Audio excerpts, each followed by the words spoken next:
بسم اللہ الرحمن الرحیم، السلام علیکم۔ آج کی اس ویڈیو میں بات کروں گا کہ کیسے نور مقدم کیس، جس بات کا ڈر تھا نا، بات اسی طرف چل پڑی ہے۔ وہ کیا بات ہے؟ اور دوسری طرف پاکستان کی سیاسی اشرافیہ عوام کو گمراہ کرنے کے لیے سر توڑ کوشش کر رہی ہے اور ہر طرف پروپیگنڈا کا دور ہے، جبکہ غریب، مقروض اور مفلس ملک کے حکمران عیاشیاں کیسے کر رہے ہیں، اس پہ بھی بتاؤں گا۔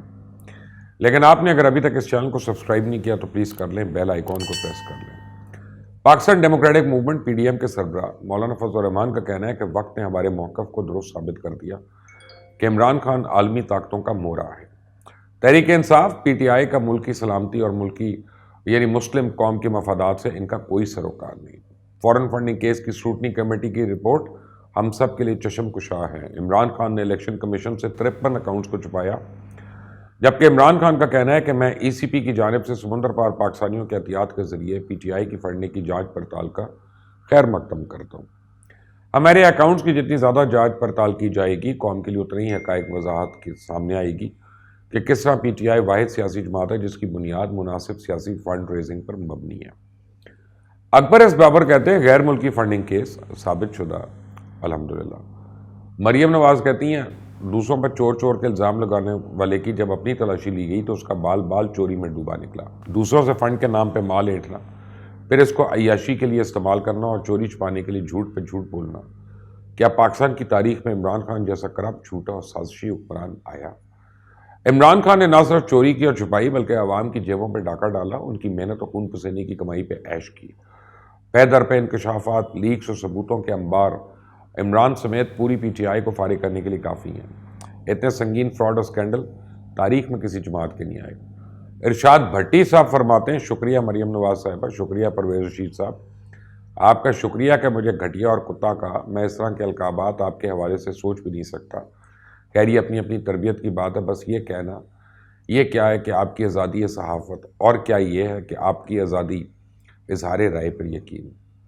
میاں نواز شریف نے ثاقب نثار کی مبینہ آڈیو لیک شیئر کرتے ہوئے کہا کہ آخرکار مسٹر کلین کو ایک کرپٹ اور بے ایمان سیاسی آدمی کے طور پہ بے نقاب کیا گیا۔ دوسرا ڈس آنریبل آدمی جس نے اسے صادق اور امین قرار دیا تھا، مجھے باہر نکالنے کے لیے کھیل رچایا تھا، اپنے جرم کا اعتراف کرتے ہوئے سنا جا چکا ہے۔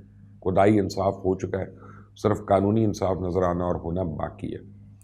شہباز شریف نے کہا کہ صادق اور امین کا ماس ٹکڑے ٹکڑے ہو کر اتر چکا ہے۔ اسکروٹنی کمیٹی کی رپورٹ عمران نیازی پر فرد جرم ہے، اور پیپلز پارٹی کے چیئرمین بلاول بھٹو زرداری نے کہا کہ الیکشن کمیشن کی رپورٹ، اسکروٹنی رپورٹ جو ہے، اس کے بعد عمران خان کا کرپشن سے آلودہ بھیانک چہرہ سامنے آیا۔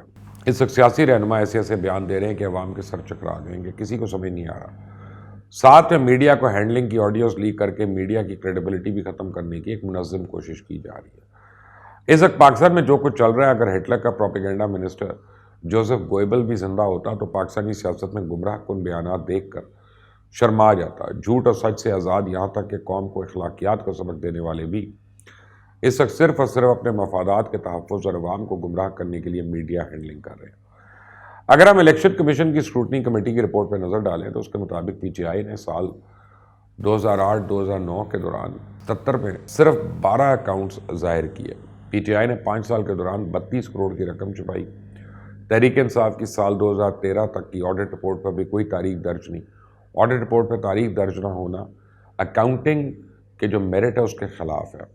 آڈٹ فرم کی فراہم کی گئی کیش رسیدیں بھی بینک اکاؤنٹ سے مطابقت نہیں رکھتی۔ درخواست گزار کی جانب سے مانگی گئی بینک سٹیٹمنٹ فراہم کرنے پر ہچکچاہٹ کا مظاہرہ کیا گیا۔ اسکروٹنی کمیٹی کو تحریک انصاف کینیڈا اور نیوزی لینڈ کے بینک اکاؤنٹس تک بھی رسائی نہیں دی گئی۔ اب اس میں یہ بات واضح ہے کہ 32 کروڑ کی رقم تحریک انصاف نے نہ صرف چھپائی بلکہ کئی ممالک میں بینک اکاؤنٹ تک رسائی بھی نہیں دی گئی۔ آڈٹ جو کسی بھی چیز کی شفافیت کا فیصلہ کرتا ہے، اس پہ تاریخ کا نہ ہونا اس پورے آڈٹ کے اوپر ایک کوسچن مارک ہے۔ لیکن اس وقت پاکستان میں عوام کو بتایا جا رہا ہے کہ جو سیاسی لیڈر بتانا چاہتے ہیں، نہ کہ اصل حقیقت۔ اب آپ اپنے اراکین اسمبلی کے ٹیکس ریٹرن دیکھ لیں۔ وہ وزیر جو لینڈ کروزرز میں سفر کرتے ہیں، ان کے گھر میں 4 گاڑیاں، بچے ملک کے مہنگے ترین سکولز میں پڑھتے ہیں، اپنی آمدن سے 2-3 لاکھ روپے بتا رہے ہیں اور صرف 1 لاکھ روپے ٹیکس دے رہے ہیں۔ ان کا لائف سٹائل کسی بھی لحاظ سے کو 15-20 لاکھ روپے مہینے سے کم نہیں ہے، لیکن انہیں کون پوچھنے والا ہے؟ سارا دن ٹی وی پہ بیٹھ کر اپنے دشمنوں سے رسیدیں مانگنے والے خود قوم کو کب رسیدیں دیں گے؟ اور تو اور پنجاب حکومت نے وزراء کے لیے نئی گاڑیوں کے آرڈرز جاری کر دیے۔ सरकारी दस्तावेजात के मुताबिक तकरीबन 50 नई गाड़ियों के ऑर्डर एक निजी कंपनी को जारी किए गए, जबकि इसकी मंजूरी काबीना कमेटी ने दी थी। दिलचस्प बात यह है कि कंपनी को गाड़ियों के जब ऑर्डर दिए गए तो काबीना से मंजूरी में ताख़ीर होने की वजह से गुज़िश्ते महीने गाड़ियों की कीमतें बढ़ गई, जिसके बाद सरकारी खजाने में मजीद 1 करोड़ 8 लाख रुपए उसका टीका लगा दिया गया। सूबाई वज़रा के लिए नई गाड़ियां खरीदने के गर्ज से सरकारी खजाने से कुल 21 करोड़ रुपए निजी कार बनाने वाली कंपनी को जारी हो चुके हैं। अब आप जुल्म देखें, हर रोज़ बिजली कीमतें बढ़ रही हैं, हर रोज़ नया टैक्स लग रहा है, हर रोज़ पुराने कर्जे उतारने के लिए नए कर्जे लिए जा रहे हैं। अब किसी के घर पे ये हालात हों तो वो कभी गाड़ियां बदलने की बात करता है? ऐसी हरकत करेगा? कभी नहीं। लेकिन ये सरकार है, यहाँ सिर्फ अपने दुश्मनों से पॉइंट स्कोरिंग करनी है, बाकी सारे काम वही करने जो माजी में होते रहे।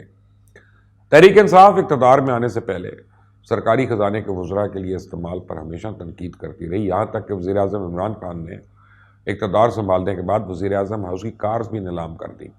लेकिन अब हम हर रोज़ सुनते हैं कि हुकूमती वज़ीर, मुशीर और गैर मुल्की मेहमानों के लिए गाड़ियों का बंदोबस्त किया जा रहा है, जबकि दूसरी तरफ हमने काफ़ी दिन से नूर मुकद्दम केस में कोई अपडेट नहीं दी। बहुत लोग मुझसे पूछते हैं, इस केस में वही हो रहा है जिसका मुझे डर था कि मुजरिम को ज़हनी मरीज़ साबित करने की कोशिश की जा रही है। अगर केस की समाअत पे बात की जाए तो बुध को डिस्ट्रिक्ट एंड सेशन जज अताउल्लाह रब्बानी की अदालत में नूर मुकद्दम केस की समाअत हुई, जिसे मुलजमान को कमरा अदालत में पेश किया गया।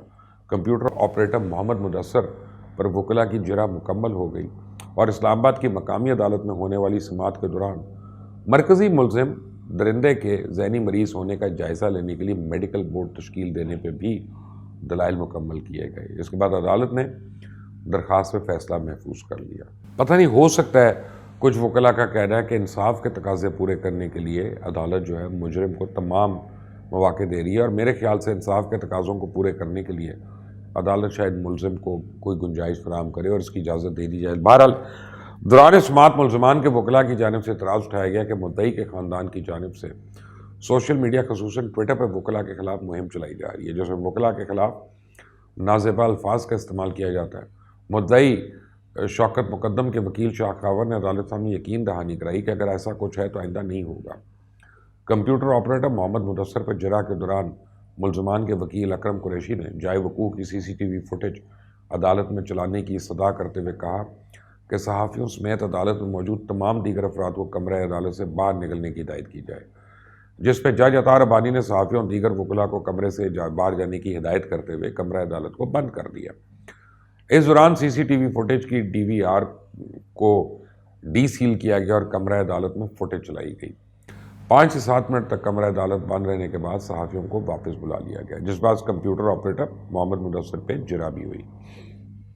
जरा के दौरान मुदस्सर ने बताया कि मेरे इल्म में नहीं कि CCTV फुटेज का मुकम्मल दौरानिया क्या है, ना ही मैंने मुकम्मल फुटेज चलाकर देखी है। उन्होंने कमरा अदालत में बताया कि इंस्पेक्टर ने जहाँ से फुटेज चलाने का कहा, मैं वहीं से रिकॉर्ड की। अदालत ने मुलजिम के वकील को ज़हनी मरीज़ के लिए मेडिकल बोर्ड तश्कील देने की दरख्वास्त पर मुद्दई के वकील से जवाब तलब किया। मुद्दई के वकील शाह खावर ने दलाइल देते हुए कहा कि मुलजिम गिरफ्तारी से लेकर अब तक मुख्तलिफ अदालतों में पेश हुआ है और मरकज़ी मुलजिम की जानिब से इस वक्त दरख्वास्त दी गई जब ट्रायल इख्तितामी मराहिल में है। शाह खावर ने कहा अगर ऐसी कोई नौयत होती तो जज खुद मेडिकल मुआयने का फैसला करने का कह सकते थे, लेकिन मरकज़ी मुलजिम की जानिब से ऐसी बात पहले तो सामने नहीं आई जिससे शुबा हो कि वो ज़हनी तौर पर फिट नहीं। दरिंदा जो है अपनी कंपनी के चीफ ब्रांड स्ट्रेटजिस्ट के तौर पर काम कर रहा था और अदालत में मुख्तलिफ तस्वीर पेश करते हुए बताया गया कि दरिंदा एक निजी स्कूल में बतौर ट्रेनर ट्रेनिंग सेशन में भी हिस्सा लेता रहा, जबकि जाए वकूफ़ को कंपनी ने सब ऑफिस डिक्लेयर किया हुआ है। क्या किसी सब ऑफिस में ज़हनी अनफिट आदमी को अकेला छोड़ा जा सकता है? अगर ऐसा है तो फिर ये इन वालदैन की गैर जिम्मेदारी है। बहरहाल ये सब कुछ हो रहा है जो अदालत में हो रहा है। नूर मुकद्दम केस को मैं बड़ा क्लोजली फॉलो कर रहा हूँ, इस पर जो भी अपडेट होती है मैं आपको ज़रूर दूंगा। मैं उससे पहले अपनी राय नहीं देना चाह रहा कि कहाँ पे क्या सही हो रहा है, क्या गलत हो रहा है, क्योंकि उससे फिर लगेगा कि मैं खुदा न खास्ता किसी तरह केस पे इन्फ्लुएंस करने की कोशिश कर रहा हूँ। अल्लाह करे कि नूर को इंसाफ मिले, अल्लाह करे कि नूर जैसी कोई और बच्ची इतनी किस्मत लेकर पैदा ना हो, ऐसी किस्मत। इस चैनल को सब्सक्राइब करिएगा, बेल आइकॉन को प्रेस करें। अल्लाह।